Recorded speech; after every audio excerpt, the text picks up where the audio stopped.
Hello everyone, मेरा नाम है शिवी और मैं आपके लिए लेकर आई हूँ तमिलनाडु की क्लास 11th की हिस्ट्री, जिसका हम एंशंट हिस्ट्री वाला पार्ट कवर कर रहे हैं, जो यूपीएससी, एसएससी या किसी भी गवर्नमेंट एग्ज़ाम्स के लिए बहुत इंपॉर्टेंट है। आप इस बुक को कवर कर सकते हैं। हिस्ट्री के लिए बहुत अच्छे से डिटेल में बताया गया है। ठीक है, तो अभी तक हम क्या क्या कवर कर चुके हैं। तो हम स्टोन एज के बारे में पढ़ चुके हैं कि कितनी टाइप की स्टोन एज होती है। फिर इंडस वैली सिविलाइजेशन में क्या क्या हुआ था वो हम पढ़ चुके हैं। फिर वैदिक एज जो गंगा वैली में डेवलप हुई थी उसके बारे में हम डिस्कस कर चुके हैं। बुद्धिज़्म, जैनिज़्म और महाजनपदास ये दोनों एक ही टाइम में डेवलप हुए थे, 600 BC से 323 BC तक। इसके बारे में हम डिस्कस कर चुके हैं। हमने ये भी देखा कि कैसे मगध राइज हुआ था, और साथ में हमने लास्ट लेक्चर में ये भी डिस्कस किया था जब एक साइड मगध का एम्पायर बिल्डअप हो रहा था और उसी टाइम में जो फॉरेन इन्वेजन हुए थे उनके बारे में हमने डिस्कस किया था। कौन कौन से इन्वेजन हुए थे, पर्शियन इन्वेजन हुए थे और ग्रीक इन्वेजन हुए थे, जिसमें अलेक्जेंडर ने इंडिया को इन्वेड किया था, उसके बारे में हमने डिस्कस किया था। मैं लास्ट लेक्चर आपको एक बार रिवाइज करा देती हूँ, हमने क्या क्या डिस्कस किया था। हमने देखा था कि जो 16 महाजनपद है उनका राइज हुआ था इंडिया में, जिसमें से मगध सबसे इम्पॉर्टेंट स्टेट बन के सामने आया था, जिसकी इम्पॉर्टेंट डायनेस्टी थी, पहली थी हरियाणिका डायनेस्टी, जिसके जो रूलर थे वो बिम्बिसारा, जिन्होंने एक मगध में हरियाणिका डायनेस्टी का स्टार्ट किया था। उसके बाद थे अजात शत्रु, उसके बाद थे उदयन। ठीक है, उसके बाद शिशुनाग डायनेस्टी ने रूल किया था, और उसके बाद फिर आए थे मोस्ट इम्पॉर्टेंट नंदा डायनेस्टी, जिसके फाउंडर थे महापद्मानंदा, और उसका जो लास्ट नंदा रूलर थे वो था धनानंदा। और उनकी जो टैक्स कलेक्शन की पॉलिसीज़ थी उसके वजह से जो लोग थे वो काफ़ी परेशान थे। उस चीज़ का फ़ायदा उठा के कौटिल्य और चंद्रगुप्त मौर्य ने नंदा को ओवरथ्रो कर दिया था उनके एम्पायर से, और अपना मौर्यन एम्पायर स्टार्ट किया था, जो हम इस लेक्चर में डिस्कस करने वाले हैं।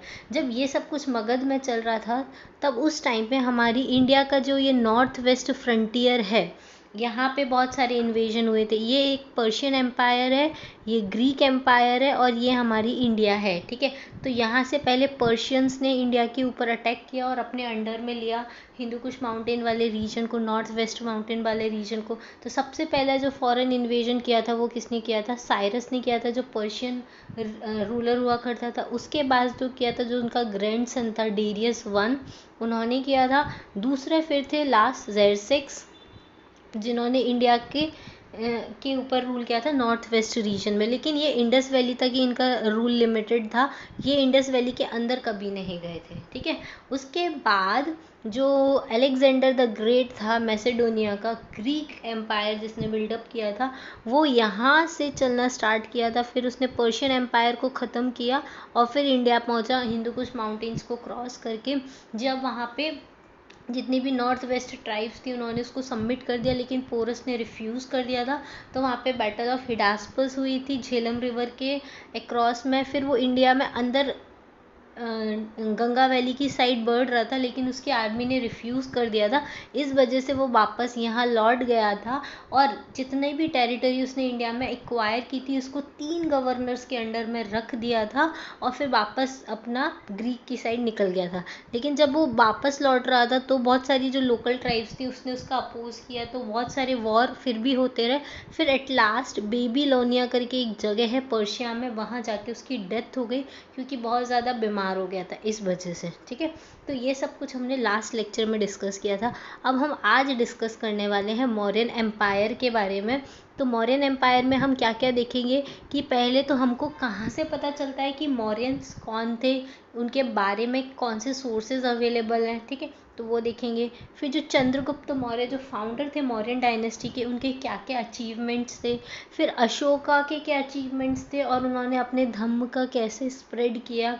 फिर क्या क्या, और यहाँ तक हम डिस्कस करेंगे अभी। ठीक है, फिर ये वाला जो पार्ट है वो हम नेक्स्ट लेक्चर में डिस्कस करेंगे। ठीक है, चलिए आइए देखते हैं हम आगे वाला पार्ट मौर्यन एम्पायर के। देखो, मौर्यन एम्पायर के पहले वाला जो पार्ट था उस टाइम हमारा इंडिया पूरा का नंदा एम्पायर के अंडर में था। ठीक है, तो मौर्यन एम्पायर ने एक नया एरा स्टार्ट किया था इस टाइम पहली बार ऐसा हुआ था, फर्स्ट टाइम, कि पूरा हमारा जो इंडिया में पॉलिटिकल यूनिटी अचीव हो गई थी।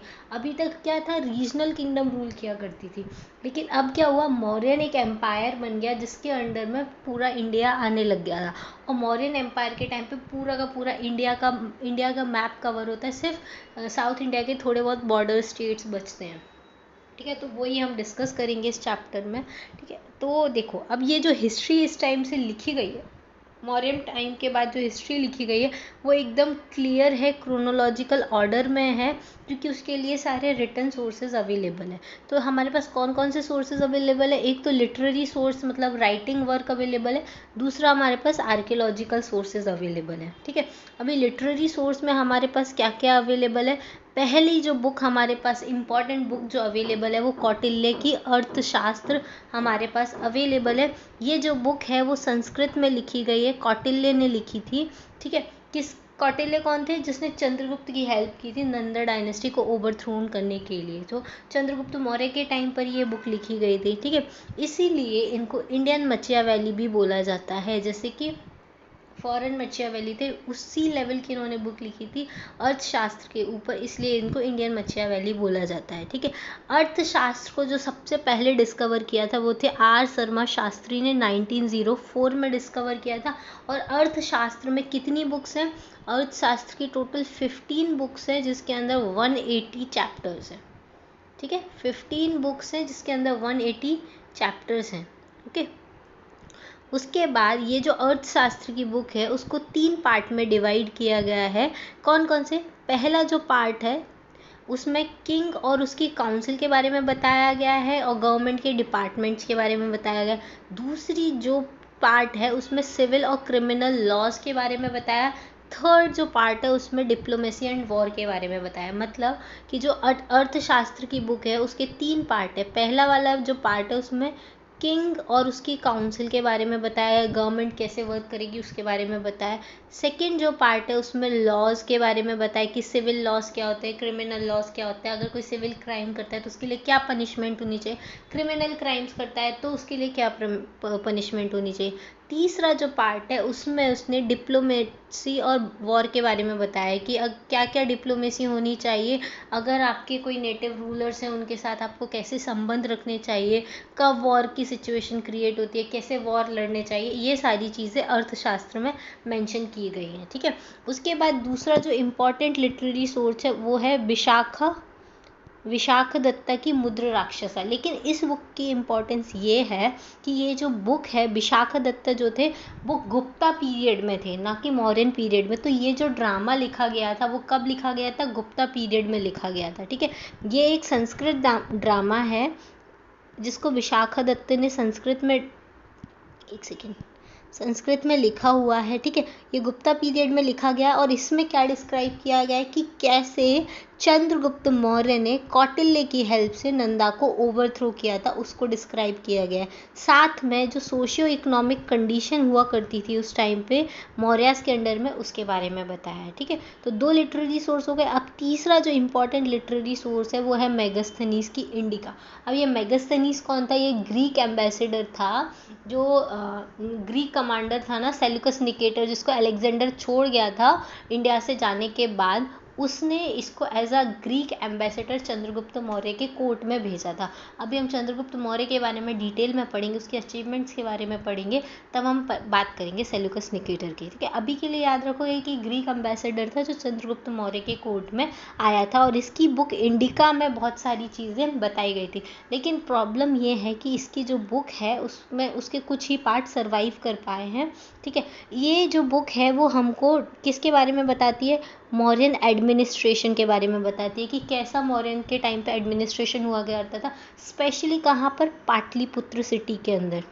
ठीक है, जो उनकी कैपिटल थी मौर्यंस की, पाटलिपुत्र, वहाँ पे क्या एडमिनिस्ट्रेशन हुआ करता था उसके बारे में बताया। साथ में मिलिट्री ऑर्गेनाइजेशन के बारे में बताया। साथ में उस टाइम पे कैसी सोशल लाइफ हुआ करती थी उसके बारे में बताया गया है। ठीक है, उसके अलावा और भी बहुत सारे अनबिलीवेबल इन्फॉर्मेशन इस बुक में उन्होंने शेयर की गई है। ठीक है, इसके अलावा और क्या लिटरेरी सोर्सेज हमको मिलते हैं, तो हमारे पास और जैसे बुद्धिस्ट लिटरेचर्स हैं, जैसे जटाका स्टोरीज़ हैं, वो भी सब हमको किसके बारे में बताती है, मौर्यंस के बारे में बताती है। सिलोनीज क्रॉनिकल्स मतलब श्रीलंका, शिलोनीज को ही श्रीलंका बोलते हैं, ठीक है, पहले इसको सिलोनीज बोलते थे, अब श्रीलंका बोलते हैं। तो उनके जो क्रॉनिकल्स हैं दीपवंशा और महावंशा, उसमें भी अशोका ने कैसे बुद्धिज़्म को स्प्रेड किया है श्रीलंका में उसके बारे में बताया है, ठीक है। अशोका ने जब तक स्प्रेड नहीं किया था तब तक बुद्धिज़्म को श्रीलंका में कोई नहीं जानता था, इसलिए जब बुद्धिज़्म श्रीलंका पहुंचा अशोका की हेल्प से, फिर वहाँ पे जो वहाँ के क्रॉनिकल्स बने तो उसमें मौर्यास के बारे में बताया गया, ठीक है। अब ये तो हो गए हमारे लिटरेरी सोर्स। कौन कौन से? 3 लिटरेरी सोर्स हमने पढ़ा। पहला पढ़ा हमने कौटिल्य का अर्थशास्त्र, दूसरा पढ़ा विशाखादित्य की मुद्र राक्षसा, तीसरा पढ़ा मेगास्थनीज की इंडिका। तो क्वेश्चन पूछा जाता है कि आपके पास कौन कौन से लिटरेरी सोर्स अवेलेबल है जो मौर्यन एडमिनिस्ट्रेशन के बारे में बताते हैं, तो ये तीनों हैं, ठीक है। इसमें से जो विशाखादित्य वाला है वो गुप्ता पीरियड में लिखा गया है, बाकी ये दोनों चंद्रगुप्त मौर्य के टाइम में ही लिखे गए हैं, ठीक है। चलिए अब हम आर्कियोलॉजिकल सोर्सेज के बारे में बात करते हैं। तो आर्कियोलॉजी सबसे ज़्यादा डेवलप किया था अशोका ने, क्योंकि अशोका ने इंस्क्रिप्शंस बनाना स्टार्ट किए थे। इंस्क्रिप्शंस मतलब क्या होता है? स्टोन के ऊपर कुछ कार्व कराना, कुछ लिख देना, ठीक है, जो परमानेंट हो जाता है। तो वो इंस्क्रिप्शंस बनाना अशोका ने स्टार्ट किया था, और उनको सबसे पहले डेसिफर किया, मतलब सबसे पहले जो उसको पढ़ पाया था वो थे जेम्स प्रिंसेप इन 1837। ऐसा क्वेश्चन यूपीएससी में पूछा गया है कि अशोका के इंस्क्रिप्शन को सबसे पहले किसने डेसिफर किया था, तो वो थे जेम्स प्रिंसेप। और ये जो सारे इंस्क्रिप्शन थे वो किस लैंग्वेज में लिखे गए? तो पाली लैंग्वेज में लिखे गए हैं, प्लस प्राकृत लैंग्वेज में लिखे गए हैं, ठीक है। ये देखिए, कुछ पाली में लिखे गए हैं, कुछ प्राकृत में लिखे गए हैं, और ब्राह्मी स्क्रिप्ट को यूज़ किया गया है राइटिंग के लिए, ठीक है। ये देखो, ब्राह्मी स्क्रिप्ट राइटिंग के लिए यूज़ की गई है नॉर्थ वेस्टर्न इंडिया में, मतलब ये जो नॉर्थ वेस्ट वाला हमारी इंडिया का पोर्शन है, वहाँ पे जितने इंस्क्रिप्शन है वो कौन सी स्क्रिप्ट में लिखे गए हैं? ब्राह्मी स्क्रिप्ट में लिखे गए हैं, ठीक है। और बाकी के जो अशोका के इंस्क्रिप्शन है वो कौन सी लैंग्वेज में पाए जाते हैं? वो लैंग्वेज नहीं, सॉरी, कौन सी स्क्रिप्ट में पाए जाते हैं? तो वो खरोष्टी स्क्रिप्ट में पाए जाते हैं। अब क्या क्या आर्कियोलॉजिकल सोर्सेज हमारे पास हैं, ठीक है। तो ऐसे क्या है, आर्कियोलॉजिकल सोर्सेज में रॉक एडिक्ट्स मिले हैं और पिलर एडिक्ट्स मिले हैं, ठीक है। रॉक एडिक्ट्स में देखो, आर्कियोलॉजिकल सोर्सेज में रॉक एडिक्ट्स मिले हैं, पिलर एडिक्ट्स मिले हैं, केव इंस्क्रिप्शंस मिले हैं। रॉक एडिक्ट्स में भी 2 टाइप के हैं, एक है मेजर रॉक एडिक्ट्स और एक है माइनर रॉक एडिक्ट, ठीक है। ऐसे पिलर एडिक्ट में मेजर पिलर एडिक्ट और माइनर पिलर एडिक्ट, और फिर केव्स में केव इंस्क्रिप्शंस हमको मिले हैं। अब ये जो रॉक एडिक्ट्स हैं इसमें 14 फेमस मेजर रॉक एडिक्ट हैं और 2 कलिंगा रॉक एडिक्ट हैं, ठीक है। 14 जो फेमस रॉक एडिक्ट हैं उसमें जो प्रिंसिपल ऑफ धम्मा के बारे में लिखा है, जो अशोका का धम्मा था उसके बारे में लिखा है, और जो 2 रॉक एडिक्ट है उसमें कलिंगा वॉर के क्या क्या इन्फ्लुएंस हुआ अशोका के ऊपर, और उसका क्या क्या उस टाइम पर हुआ उसके बारे में, कलिंगा के बारे में डिस्क्राइब किया है। तो देखो 14 मेजर रॉक एडिक्ट्स हैं जिसमें से 2 कलिंगा एडिक्ट्स हैं। न्यूली कॉन्कर टेरिटरी जो कलिंगा को उसने एक्वायर कर लिया था उसके बारे में है, ठीक है। फिर मेजर पिलर एडिक्ट हैं जो इम्पॉर्टेंट सिटीज़ में हैं, फिर माइनर रॉक एडिक्ट्स और माइनर पिलर एडिक्ट्स भी हैं, ठीक है।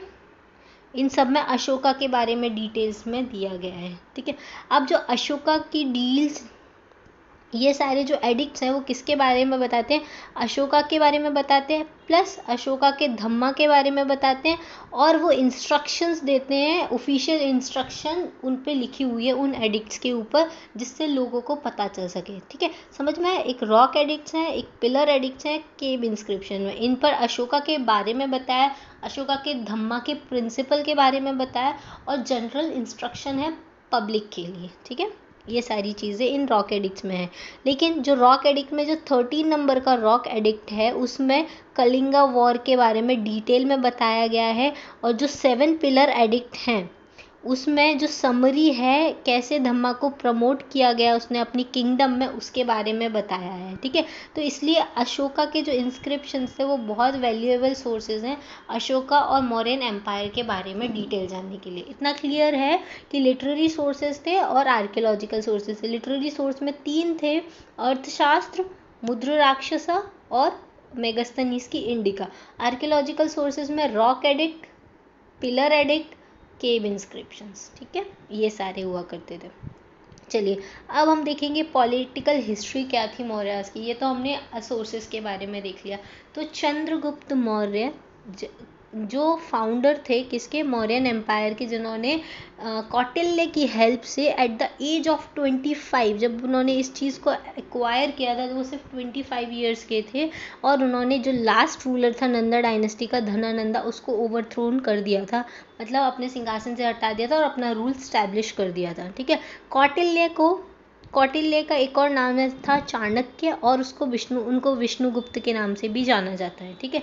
उसके बाद गंगेटिक वैली में उन्होंने अपनी पावर को स्टैब्लिश कर लिया। फिर वो कहाँ गए, नॉर्थ वेस्ट साइड में, क्योंकि नॉर्थ वेस्ट हमारी इंडिया का सबसे वल्नरेबल पोर्शन है, वहाँ से फॉरेन इन्वेजन हो सकते हैं, इसलिए वो नॉर्थ वेस्ट वाली साइड में गए, वहाँ की टेरिटरीज़ को उन्होंने अपने अंडर में लिया, और उसके बाद वो सेंट्रल इंडिया में अपना कहाँ तक गए, नर्मदा रीजन तक गए। मैं एक बार उनका एम्पायर आपको बता देती हूँ मैप में, तो आपको ज़्यादा क्लियर हो जाएगा।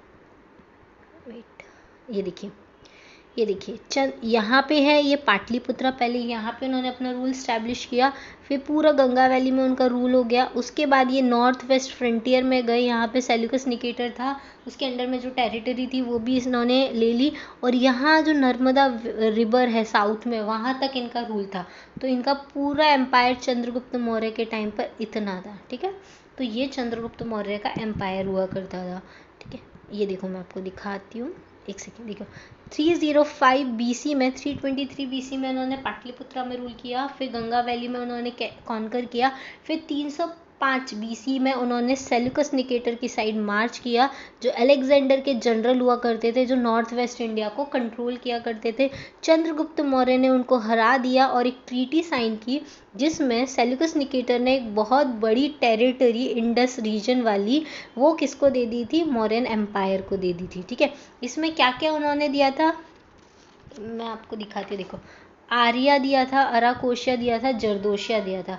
अब ये कौन से रीजन है, ठीक है, देखो आर्या मतलब तो होता है हेरत, जो अफगानिस्तान वाले रीजन में आता है, ठीक है।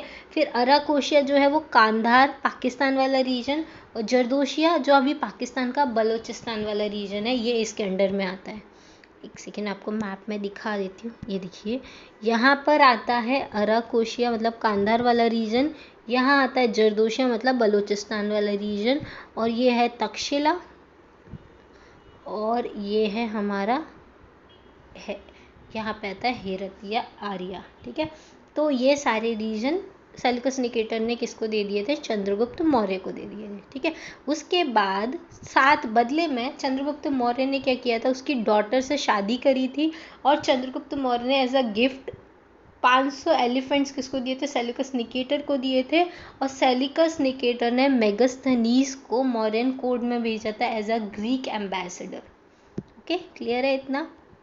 चलिए इसके बाद हम देखेंगे चंद्रगुप्त ने कौन सा रिलीजन फॉलो करते थे। तो चंद्रगुप्त मौर्य ने जैनिज्म को फॉलो किया था, और जैनिज्म को फॉलो करने के बाद उन्होंने अपनी वो सब कुछ छोड़कर अब उन्होंने सारा जो भी मौर्यन एम्पायर था वो किसको दे दिया था, बिंदुसारा को दे दिया था।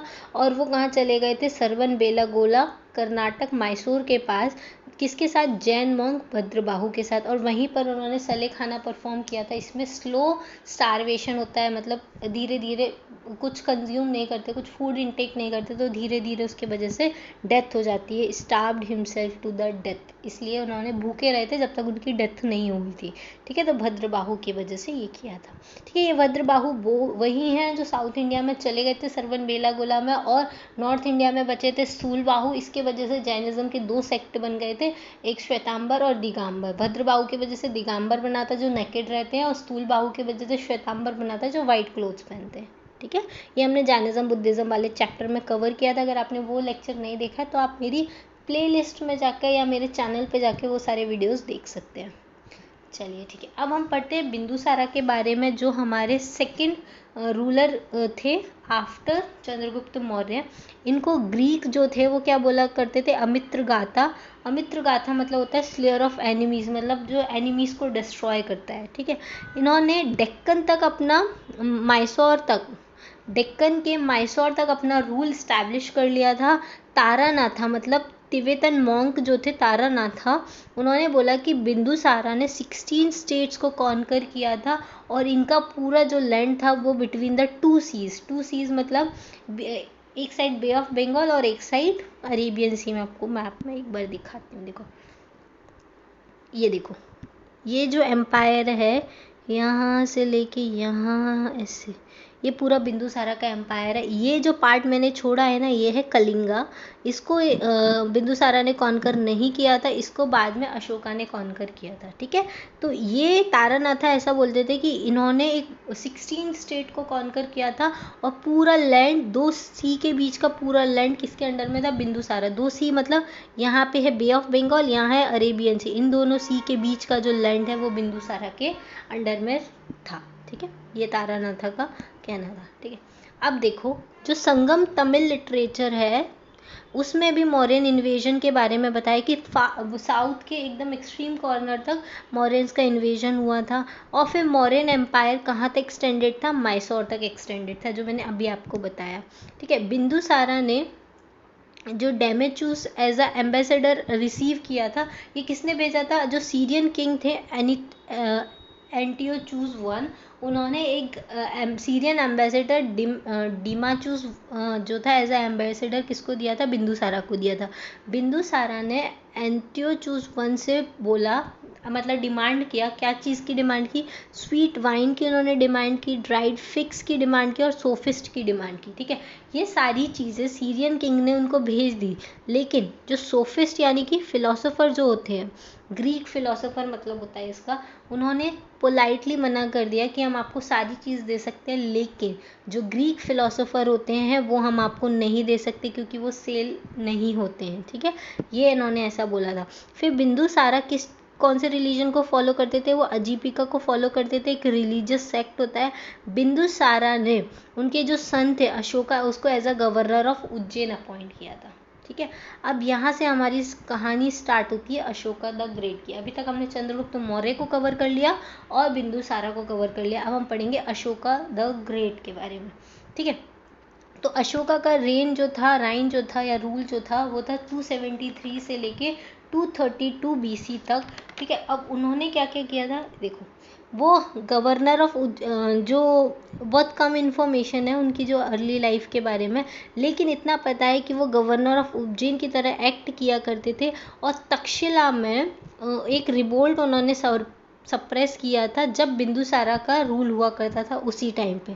ठीक है, उसके बाद 4 साल के बीच में अशोका का मतलब 4 साल का डिफरेंस था अशोका का एक्चुअल कोरोनेशन और एक्सेशन के बीच में। मतलब वो जब थ्रोन, मतलब उन्होंने सिंहासन अपने अंडर में लिया था, रूल अपने अंडर में लिया था और एक्चुअली वो उस थ्रोन पर जाकर बैठे थे, उसके बीच में 4 इयर्स का डिफरेंस था क्योंकि उन्होंने इसके बीच में बहुत सारी वॉर लड़ी थी।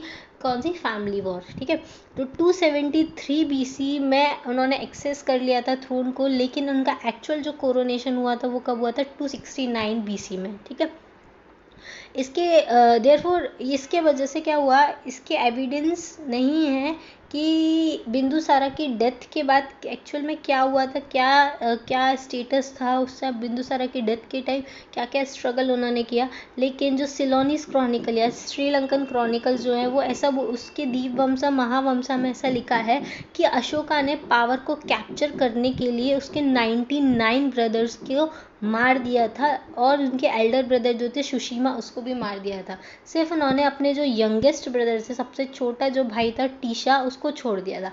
मतलब श्रीलंकन क्रॉनिकल्स के हिसाब से उन्होंने अपने 99 ब्रदर्स को मार के फिर राजा बने थे। ठीक है, लेकिन जो तारानाथा है तिब्बत के, उन्होंने ऐसा बोला कि अशोका ने सिर्फ उनके 6 ब्रदर्स को मारा था क्योंकि अशोका के बाकी और जो एडिक्ट हैं उनमें भी वो क्या बताते हैं कि अशोका के जो ब्रदर्स हैं वो एज अ ऑफिसर एक्ट किया करते थे उनके एडमिनिस्ट्रेशन में। ठीक है, तो अशोका का जो सक्सेशन था वो अभी भी डिस्प्यूटेड है कि कैसे उन्होंने सक्सेशन लिया था, कैसे उन्होंने पूरा अपना राजपाट अपने अंदर में लिया था। तो 99 ब्रदर्स को मारा था कि 6 ब्रदर्स को मारा था। श्रीलंकन क्रॉनिकल्स में अलग लिखा है, तिब्बतन क्रॉनिकल्स में अलग लिखा है। तो ये स्टिल थोड़ा डिस्प्यूटेबल है, डिबेटेबल है। बाकी हाँ कि वो राजा बन गए थे 269 बीसी में, ये क्लियर है। अच्छा, अब सबसे इम्पॉर्टेंट इवेंट जो अशोका के टाइम पर हुआ था वो था उनकी विक्ट्री कलिंगा वॉर, जो 261 बीसी में हुआ था। ये याद रखना कि कलिंगा वॉर कब हुआ था, तो 261 बीसी में कलिंगा वॉर हुआ था। इस वॉर की कोई डिटेल नहीं है, कोर्स ऑफ वॉर नहीं है, इसके बारे में डिस्क्राइब नहीं किया, लेकिन अशोका ने खुद इसके बारे में अपने जो रॉक एडिक्ट 13 है उसमें डिस्क्राइब किया है, और ऐसा बोला है कि इस वॉर में बहुत सारे लोगों की डेथ हुई थी, इसके वजह से अशोका का हृदय परिवर्तन हो गया था और उसके बाद उन्होंने वॉर लड़ना छोड़ दिया था। इसमें 100 से 50,000 लोग मर गए थे। ठीक है, ये नंबर चेंज होते रहते हैं, कुछ लोग अलग बोलते हैं, कुछ लोग अलग बोलते हैं, लेकिन ये एक बात चीज़ क्लियर है कि इस वॉर के बाद, जो कलिंगा वॉर हुआ था उसके बाद अशोका ने बुद्धिज़्म को एम्ब्रेस करना स्टार्ट कर दिया था, और वो किसके इन्फ्लुएंस में आ गए थे, बुद्धिस्ट मॉन्क उपागुप्ता। ठीक है, उसके बाद उन्होंने अपना रिलीजन चेंज कर लिया था और बुद्धिज़्म को फॉलो करना स्टार्ट कर दिया था। अब हम देखेंगे अशोका और बुद्धिज़्म क्या था। ठीक है, कुछ स्कॉलर ऐसा बोलते हैं कि जो उनका कन्वर्जन था बुद्धिज़्म में वो ग्रेजुअल था। ठीक है, एकदम इमीडिएट नहीं था कि वॉर हुआ और एकदम इमीडिएट कन्वर्जन हुआ। उन्होंने धीरे धीरे उनकी टीचिंग्स को अपनाया और अपने आप को चेंज किया। तो 261 बीसी में अशोका एक शाक्य उपासक यानी ले डिसाइपल बने थे, किसके, बुद्धा के।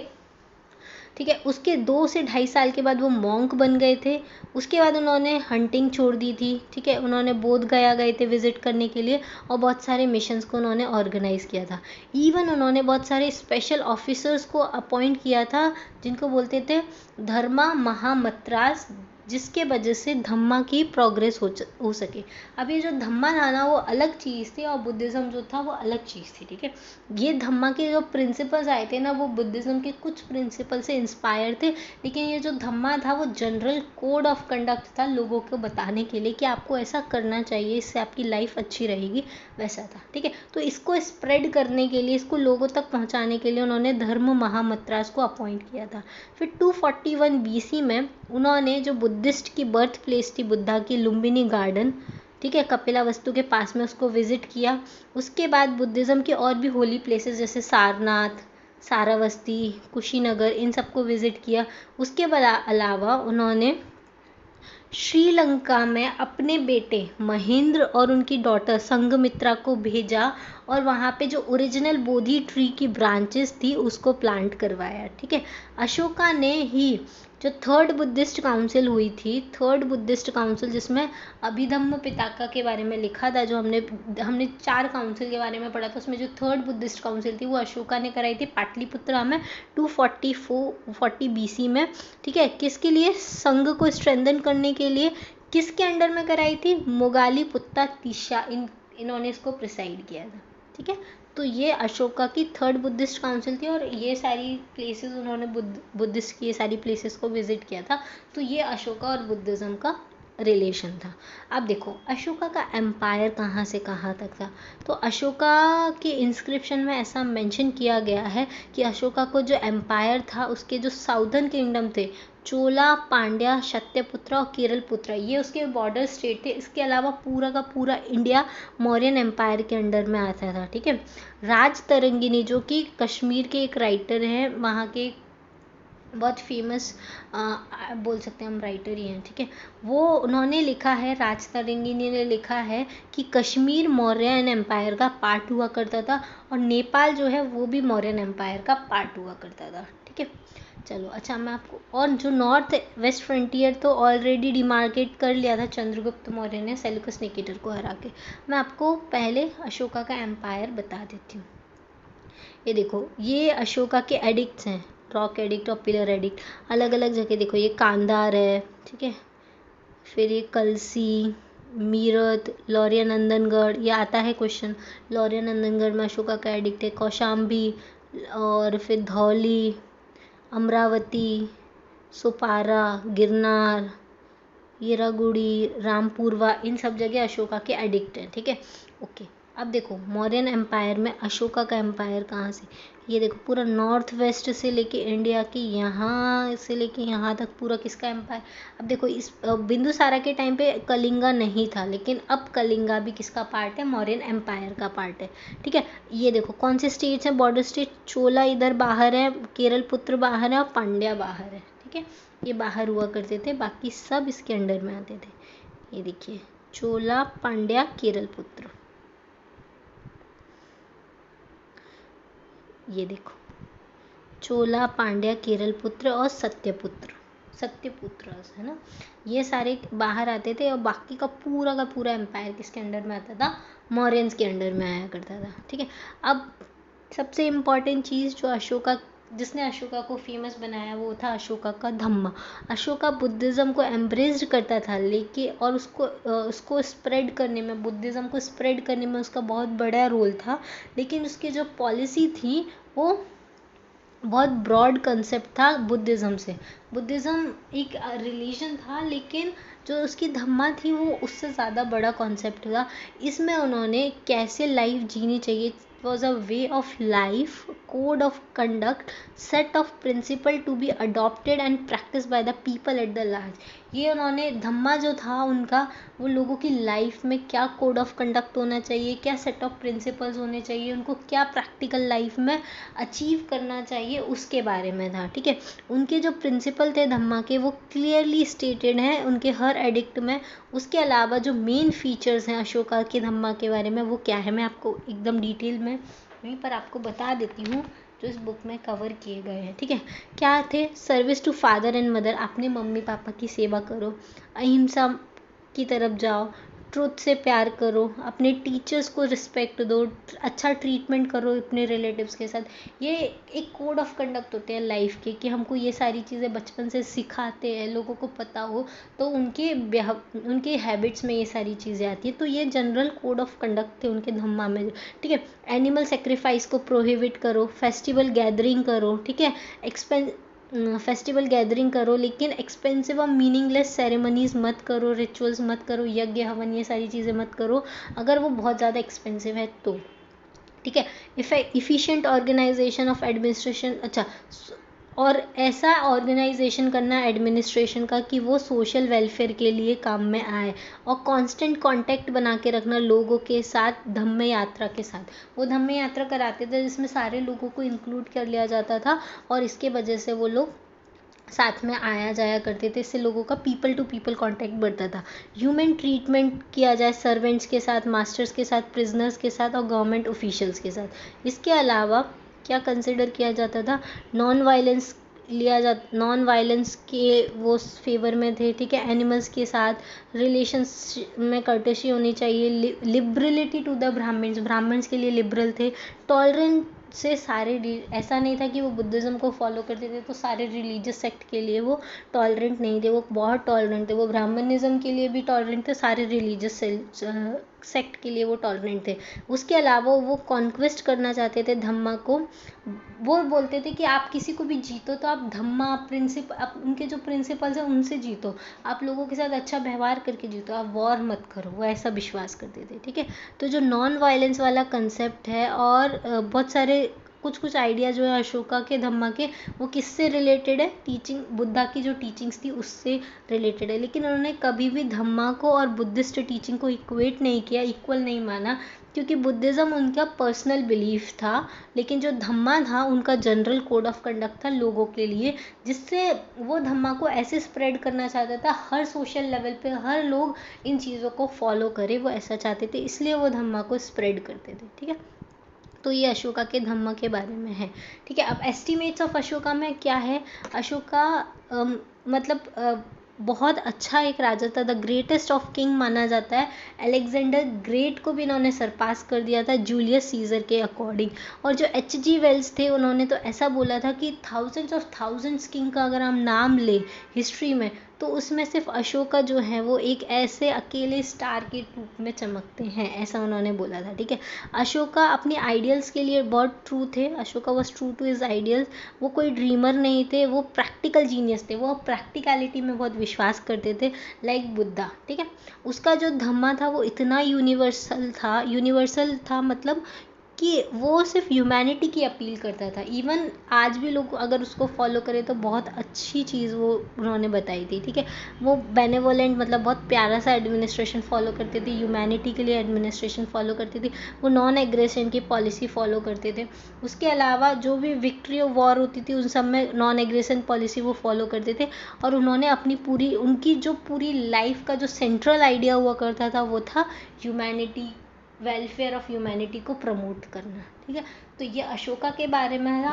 अब नेक्स्ट लेक्चर में हम लेटर मौर्यस के बारे में पढ़ेंगे और मौर्यन एडमिनिस्ट्रेशन और कैसे वो पूरा मौर्यन का सेटअप हुआ करता था उसके बारे में देखेंगे। ठीक है, अगर आपको मेरा ये वीडियो अच्छा लगता है तो please do like, share and subscribe.